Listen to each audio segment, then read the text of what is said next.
नमस्कार। University academy में आप सबका स्वागत है। तो आज का जो टॉपिक है हमारा बहुत ही छोटा टॉपिक है, but this is going to wind up my unit 3। It is a very small topic but a topic of lot of importance.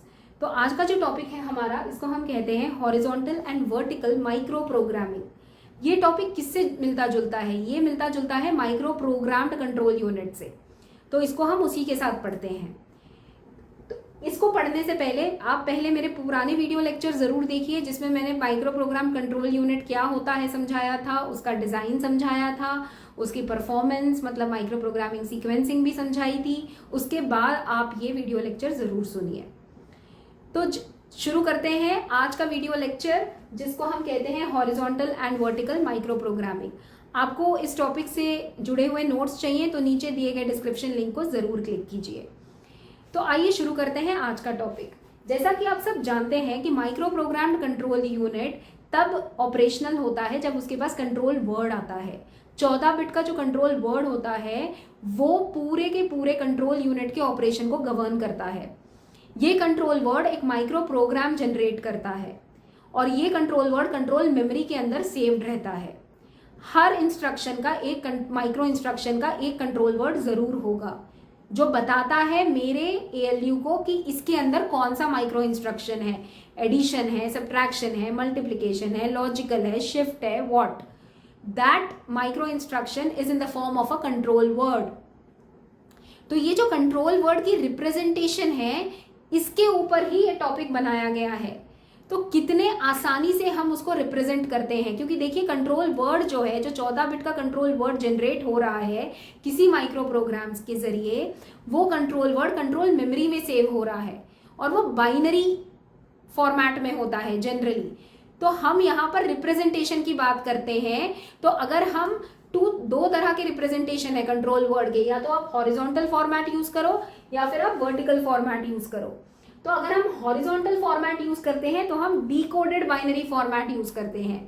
देखिए जब भी हम कोई चीज डिकोड करते हैं तो हम इस यहाँ पर डिकोडर यूज करना पड़ता है और डिकोडेड बाइनरी फॉर्मेट हम उसको कहते हैं। तो अगर आपका control word decoded binary format को यूज करके रिप्रेजेंट करता है तो उसको हम हॉरिजॉन्टल माइक्रो प्रोग्रामिंग फॉर्मेट कहते हैं।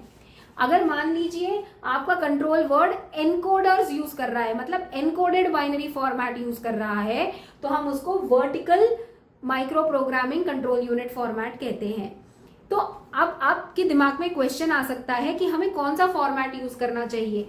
डिपेंड करता है कि आपका यूसेज क्या है। अगर मैं हॉरिजॉन्टल माइक्रो प्रोग्रामिंग की बात करती हूँ तो ये बहुत कम रोम यूज करता है। रोम से मेरा मतलब है कंट्रोल मेमोरी, बहुत कम कंट्रोल मेमोरी यूज करता है। जबकि अगर मैं वर्टिकल की बात करती हूँ तो ये ज्यादा कंट्रोल मेमोरी यूज करता है। और अगर मैं हॉरिजॉन्टल की बात करूं तो ये बहुत कम फ्लेक्सिबल है, क्योंकि डिकोडेड है ना, तो ये कम फ्लेक्सिबल है। जबकि यहाँ पर ये एनकोडेड है तो ये ज्यादा फ्लेक्सिबल है और ये बहुत ही बड़े बड़े कंट्रोल वर्ड को रिप्रेजेंट कर सकता है। It supports longer control word, जबकि vertical supports shorter control word. क्योंकि जब भी हम कोई चीज एनकोड करते हैं वो चीज छोटी हो जाती है, जब भी हम कोई चीज डिकोड करते हैं वो चीज बड़ी हो जाती है। तो इसका मतलब अगर आपको बड़े कंट्रोल वर्ड्स को रिप्रेजेंट करना है तो you can go for horizontal micro programming control unit format. If you go for shorter representation of control word then you can go for vertical. तो यही है ये topic. This is more about the representation of control words in control unit. तो वो depend करता है कि आपका माइक्रो प्रोग्राम्ड कंट्रोल यूनिट किसको केटर कर रहा है, उसके बेसिस पे हम वो फॉर्मेट्स चुनते हैं। तो ये topic micro programmed control unit के साथ वाला है। आशा करती हूँ कि आपने सारे डिफरेंसेस नोट कर लिए होंगे। अगर नहीं भी करे होंगे तो आपको मेरे दिए गए नोट्स में ये जरूर अवेलेबल हो जाएंगे। So here we come to the completion of unit 3। हमारा यूनिट 3 अब पूरी तरह से कंप्लीट हो चुका है, जो कि हमारा कंट्रोल यूनिट था। मैं यहाँ पर इस पॉइंट पे थोड़ा समराइज करना चाहती हूँ। यूनिट 1 में हमने बेसिक फंक्शनल यूनिट्स देखे थे डिजिटल कंप्यूटर के, कि क्या क्या होते हैं, कैसे होते हैं। थोड़ा बहुत रजिस्टर की जानकारी भी हमने फर्स्ट यूनिट में ही ले ली थी। फिर उसके बाद सेकेंड यूनिट में हमने सारी जानकारी एएलयू से रिलेटेड ली थी।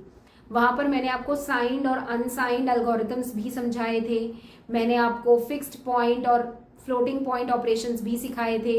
ये सारा ALU में हमने सीखा था, जो कि हमारा सेकेंड यूनिट था। उसके बाद हमने थर्ड यूनिट स्टार्ट करा, जिसमें हमने कंट्रोल यूनिट के बारे में जानकारी ली, जिसमें मैंने आपको हार्ड वायर्ड और माइक्रो प्रोग्राम्ड कंट्रोल यूनिट के बारे में सब कुछ समझाया है।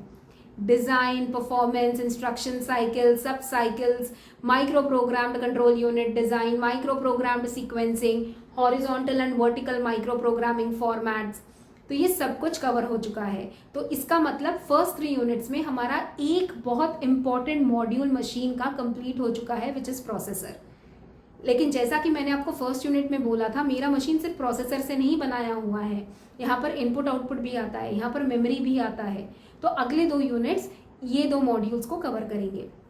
जुड़े रहिए मेरे साथ, क्योंकि जैसे जैसे लेक्चर वीडियोस मेरे कंप्लीट होंगे, मैं आपको लास्ट में इंपॉर्टेंट टॉपिक्स हर यूनिट के ज़रूर बताऊंगी, जो आपको श्योर शॉट आएंगे एग्जाम में। तो जुड़े रहिए आगे के वीडियो लेक्चर्स में भी मेरे साथ। नेक्स्ट वीडियो लेक्चर में मैं यूनिट 4 स्टार्ट करूंगी। पहले आपको सारा यूनिट 4 की एक समरी दूंगी कि क्या क्या पढ़ेंगे, और उसके बाद टॉपिक वाइज हम उन चीज़ों को कवर करेंगे। अगर आपको मेरा वीडियो अच्छा लगे तो लाइक, शेयर और सब्सक्राइब जरूर कीजिए। Till then, take care and have a great day.